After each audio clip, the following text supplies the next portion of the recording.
Humberto Padgett, buenos días. Buenos días, Ciro Peregrino. Buenos días, don y hablando de ¿Sí, las Padgett? Sí, señor, y hablando de las malas cuentas del Estado de la salud pública en el Estado de México, vamos a ver la historia de Jaime, un hombre que pierde la vida por coronavirus el viernes en la noche. Ese día tuve la oportunidad de subirme a una ambulancia para recorrer completamente al azar lo que ocurriese en uno de los municipios más golpeados por COVID en el país y que también tiene una de las menores ofertas hospitalarias que hay en función de el tamaño de su población. Ese día hacia la noche, estando ya arriba, llegó el aviso de que era necesario ir a hacer un servicio por una persona que estaba oxigenando 50% cuando lo que esté por debajo de 90% ya es malo. Vamos a ver la historia, si gusta, Ciro. Y la vas comentando. La ambulancia empieza a recorrer las calles de Nezahualcóyotl. Es viernes por la noche en Nezahualcóyotl y el diablo está por soltarse. Así es como los paramédicos llaman al alza súbita de la demanda de los servicios de emergencia. A las 10:36 de la noche reciben una alerta de un paciente con fiebre incontenible y asfixia. La avanzada que llega al sitio en la colonia Reforma reporta una oxigenación de la sangre de 50% y cayendo. El equipo termina de vestirse con el traje y accesorios herméticos para recoger al paciente. Se trata de Jaime, de 43 años de edad y 8 días con síntomas manifiestos de COVID-19. Las personas se están vistiendo dentro de la ambulancia, sacan a Jaime de su casa. Alguien debió prender un foco porque estaba sin iluminar. Fuera de la Ahí casa, viven 9 personas. Las 9 personas que viven con Jaime esperan su salida. Alguien corre a colocar un foco que alumbre la salida. Su padre lo sigue.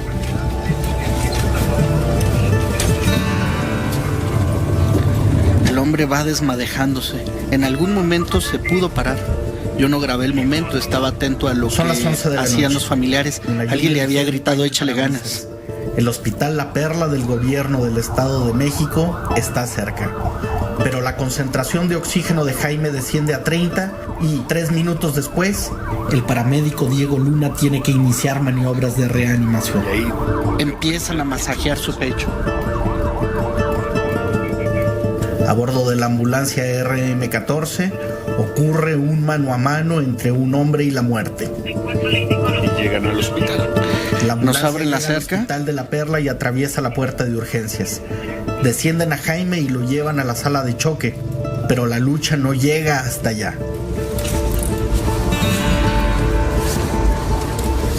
En la antesala, los paramédicos suben a bancos para insistir con el masaje cardíaco.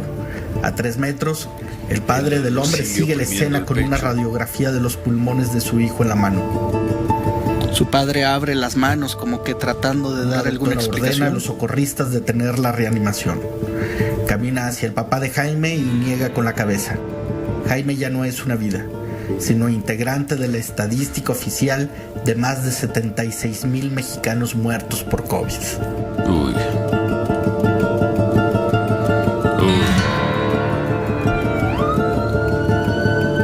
Qué escena final, esa la que es doctora, enfermera. Es con una los doctora. brazos cruzados, se mueve, camina, ¿qué serán? 4 pasos, 5 pasos entre la camilla, donde están tratando de salvarle la vida a esta persona, camina para decirle simplemente al papá, Su hijo ha muerto. su hijo ha muerto. No se pudo hacer más.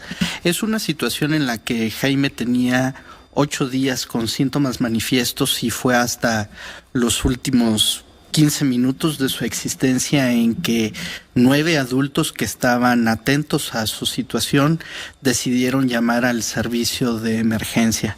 Persiste en amplios segmentos sociales mexicanos aún después de 76,000 muertos. Que nadie que haya tratado el tema, que lo haya abordado, sean paramédicos, médicos, periodistas creemos en la validez de esa cifra, pero a pesar de este volumen, porque pensamos que es mucho más alta. Pensamos que es el doble por lo menos.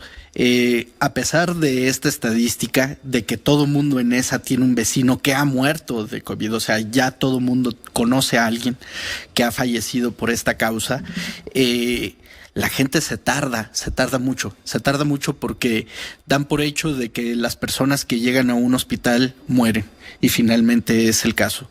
Suponen que se les puede inducir algún virus si no estaban enfermos. Ahí persiste esta creencia. Creo que la ignorancia con que los mexicanos hemos actuado durante la pandemia es sintomática de una enfermedad social más amplia. Y luego también porque existen historias reiteradas de rechazo de los ingresos a los pacientes en los hospitales.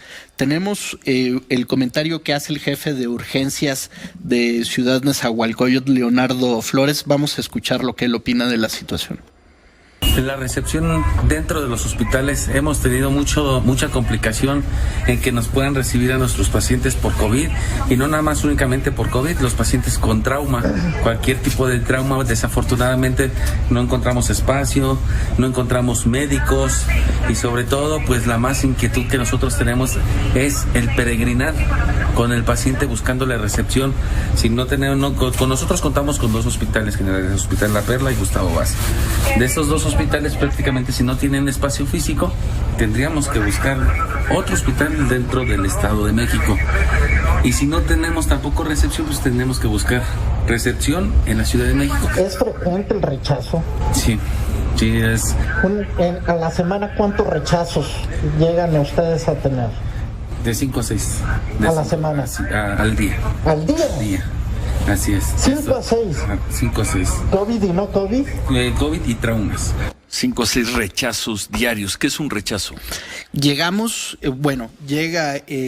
los paramédicos con una persona con un estado de salud que justifica su atención inmediata por razón de urgencia, y en el hospital al que se llega se les dice no hay médico, no hay, en el caso de los de trauma, no tengo rayos X, no tengo ortopedista, en el caso de COVID ya no tengo espacio, estoy atendiendo a otra persona.